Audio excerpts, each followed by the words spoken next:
MichaelSkibbie, Disabilities Rights Center, who opposes the bill, and he does wish to speak, and that is you.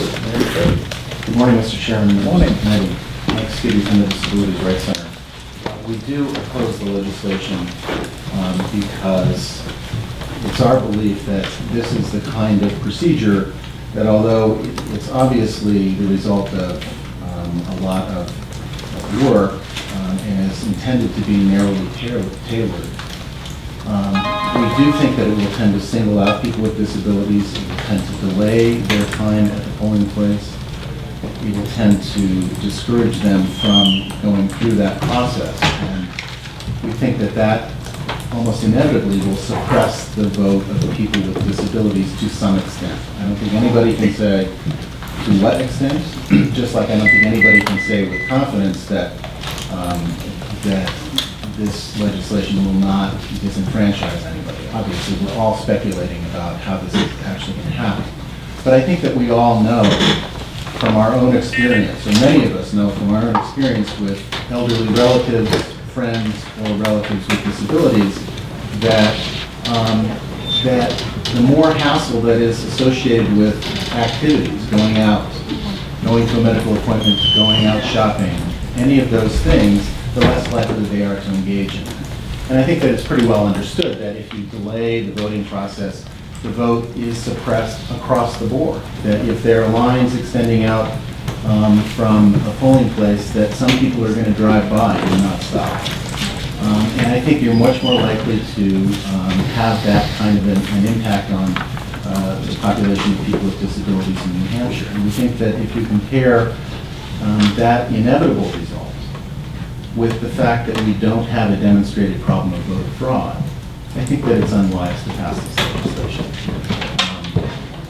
I think that that we heard about concern about impact on the elderly. I think it's important to just get an idea of what the scale is of people who have the kinds of disabilities that make it difficult for them to get photo identification. I've seen estimates that say that about a quarter of the people over 65 don't have licenses, more than a third of those over 75. For people of all ages in New Hampshire, the rate of ambulatory disability is almost 6%. So it's a pretty significant portion of our population that has a disability that could put them in this sort of category of having to go through this alternative process. And it's a process that for some people will be embarrassing. They're being singled out in a public place, having to have their photograph taken. Some of those people are probably going to choose not to vote, and that's a bad policy judgment, I think, when we don't really have a problem that needs to be addressed here. I'm happy to answer any questions. Thank you for coming down. Thank you, and thank you for coming in. Can you give us any sense on the number of individuals that are considered to be disabled that wouldn't have some sort of a photo ID? I'm sorry, I didn't hear the last part of your Could you question. give us a sense of the percentage of individuals that wouldn't have a photo ID that's disabled? Well, I think that, let me see if I did collect some statistics, but I wasn't going to walk you through all of them. I can tell you that about 2% of the adult population, 1.7%, are either blind or experience a serious difficulty seeing even with the use of glasses. Those people probably don't have driver's licenses. Over 4% of our adult population needs assistance in getting medical appointments, so that's some scale of Excuse me for just a second. I don't think that's answering the side of this question. Do they have any other form of ID, a photo ID? I don't know the answer to, I don't know that anybody has done a comprehensive study to determine what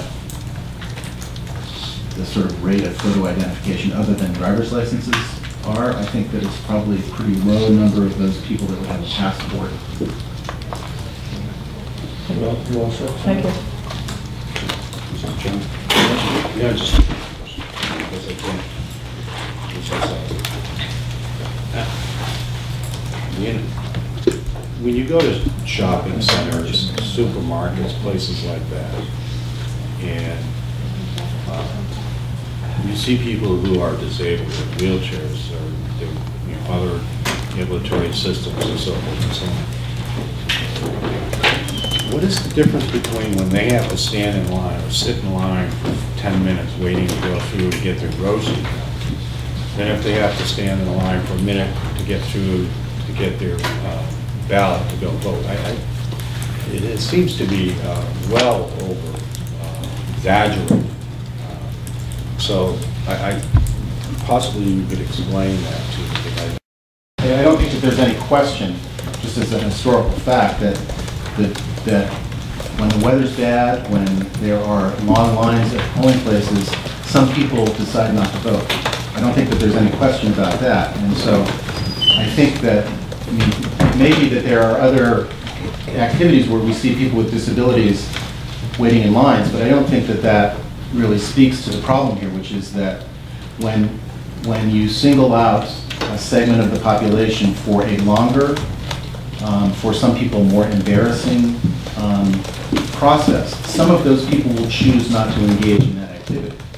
Now, maybe you or I, if we had that kind of a disability, would be determined enough to go through that process and vote. But I think it's just intuitively obvious that some people will choose not to go through that. And so some of those people with disabilities will not vote. And I think that's not where we want to be in this state. Senator Mara. Thank you, Mr. Chairman. Good morning.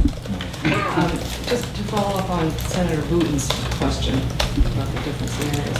I mean, isn't one basic difference that everybody has to eat, but you don't have to vote, although we would certainly hope that people will make every effort to vote, but I think that's a key difference between those situations, time food and waiting in line to vote. That can certainly be discussed when we go into executive session between the two of you. I think you'll have a good discussion.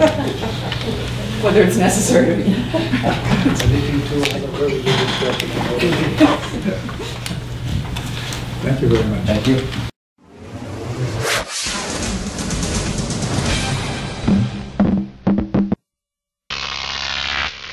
Croc TV.